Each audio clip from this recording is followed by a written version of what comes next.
आज पूरे प्रदेश भर में इंडियन मेडिकल एसोसिएशन द्वारा डॉक्टरों की हड़ताल जारी है। वहीं कुरुक्षेत्र में भी इंडियन मेडिकल एसोसिएशन ने 24 घंटे की हड़ताल की। यह हड़ताल कोलकाता में हुए आरटी डॉक्टर के साथ दुष्कर्म के बाद हत्या के विरोध में की गई। वहीं डॉक्टरों ने यह भी कहा कि अगर सरकार ने उनको न्याय नहीं दिलाया तो ये हड़ताल आगे भी जारी रहेगी। वहीं इंडियन मेडिकल एसोसिएशन के प्रधान डॉक्टर ऋषिपाल गुप्ता ने कहा कि उस लेडी डॉक्टर को जल्द से जल्द न्याय मिलना चाहिए और जो इसमें मुख्य दोषी हैं उनको सख्त से सख्त सजा मिलनी चाहिए। केंद्र सरकार से हमारी मांग ये है कि एक ऐसा कानून पारित किया जाए जिससे ऐसी घटनाएं दोबारा ना हो।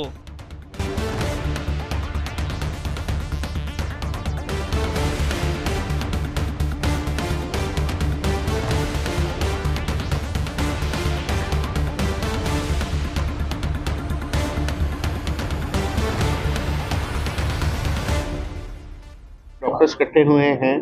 This is in the support of Kolkata doctor rape and murder case. जो हमारी मेन डिमांड्स हैं कि उस लड़की को जल्दी से जल्दी न्याय मिलना चाहिए और जिन्होंने भी ये हीनियस क्राइम किया है उनको जल्दी से जल्दी सख्त से सख्त सजा मिलनी चाहिए।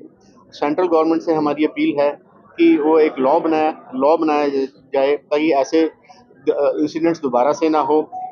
हॉस्पिटल्स को एयरपोर्ट्स की तरह एक सेफ जोन बनाया जाए जहां 24 घंटे पुलिस सीसीटीवी कैमरास होना चाहिए और कोई फालतू का बंदा हॉस्पिटल्स में आना नहीं चाहिए। जो भी सरकारी अस्पतालों या प्राइवेट हॉस्पिटल्स में डॉक्टर्स जूनियर डॉक्टर्स काम करते हैं उनके वर्किंग आवर्स की रेगुलेशन होनी चाहिए, उनकी सैलरीज की रेगुलेशन होनी चाहिए और जितने भी टीचर्स हैं सीनियर डॉक्टर्स हैं they should treat their residents like their children and they ensure their safety. जो कोलकाता में फैमिली है जिसको इफेक्ट हुआ है, जो सबसे ज़्यादा इफेक्टिव है इस टाइम, उसको एक एडिक्वेट कंपनसेशन मिलनी चाहिए। These are the main points और मेरे सारे कोलीग्स ने सारा क्लियर कर दिया है।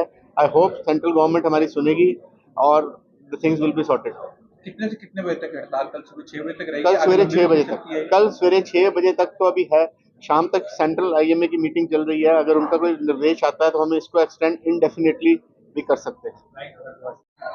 सर, इंडियन मेडिकल एसोसिएशन की जो कुरुक्षेत्र शाखा है और हरियाणा राज्य और संपूर्ण हिंदुस्तान में आज सारे डॉक्टर्स जो हैं वो स्ट्राइक पे हैं और किस वजह से हैं वो सबको पता है कि हाल ही में कलकत्ता में जो एक रेजिडेंट डॉक्टर ट्रेनी डॉक्टर है उनके साथ जो जघन्य अपराध हुआ रेप और मर्डर, उसके विरोध में हम आज स्ट्राइक पे हैं और आज हम 24 घंटे की स्ट्राइक कर रहे हैं कल सुबह तक। पर अगर ये इसकी समस्या का तुरंत कोई हल नहीं निकला तो हमारे साथ साथ हमारे दूसरे कलीग्स आयुर्वेद, होम्योपैथी, लैब और वो तो है ही हैं, उनका सपोर्ट हमें है। पर उनका एक्टिव सपोर्ट हो सकता है कि पूरे हिंदुस्तान की स्वास्थ्य सेवाओं को पैरालाइज कर दें। हमारी जो मुख्य मांगें हैं उसमें सबसे पहली मांग यही है कि ये जो जघन्य अपराध है उसको इन्वेस्टिगेट तुरंत किया जाए और उसके जो भी कल्प्रिट हैं उनको तुरंत सख्त से सख्त सजा दी जाए। ये हमारी पहली मांग है। दूसरी मांग हमारी ये है कि केंद्र सरकार की ओर से डॉक्टर्स और हेल्थ वर्कर्स की सुरक्षा के लिए एक कॉम्प्रिहेंसिव कानून बनाया जाए ताकि ऐसी घटनाओं की पुनरावृत्ति रोकी जा सके।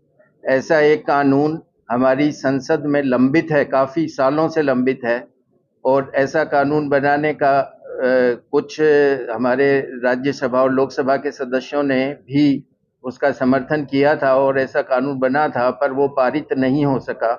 हम चाहते हैं कि केंद्र सरकार की ओर से, हालांकि हमारे राज्य सरकार की ओर से हरियाणा में और दूसरे कई 13-14 राज्य ऐसे हैं जहां पे ऐसी सुरक्षा के लिए कानून तो है, पर वो कानून की जानकारी इवन पुलिस डिपार्टमेंट को भी पूरी नहीं है और वो कभी इम्प्लीमेंट होता नहीं है।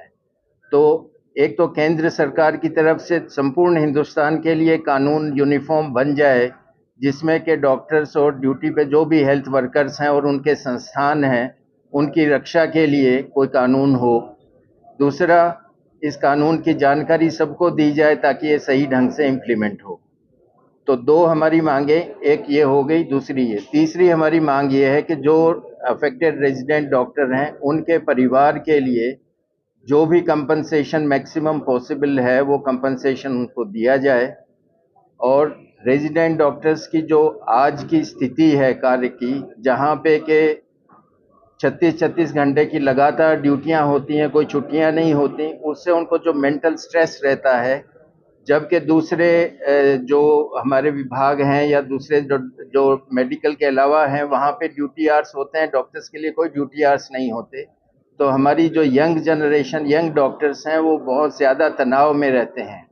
और इसके लिए कि वहाँ पे ऐसा एनवायरनमेंट क्रिएट किया जाए, पहला safety of the hospitals and nursing homes, और दूसरा उनके लिए वर्किंग आवर्स ऐसे तय किए जाएं कि उनके लिए ये जो मानसिक और तनाव है और शारीरिक क्षमता भी उनकी इतनी नहीं होती, उससे बचाव हो सके और हमारे जो आने वाले पीढ़ी है डॉक्टर्स की, वो चैन की सांस ले सके।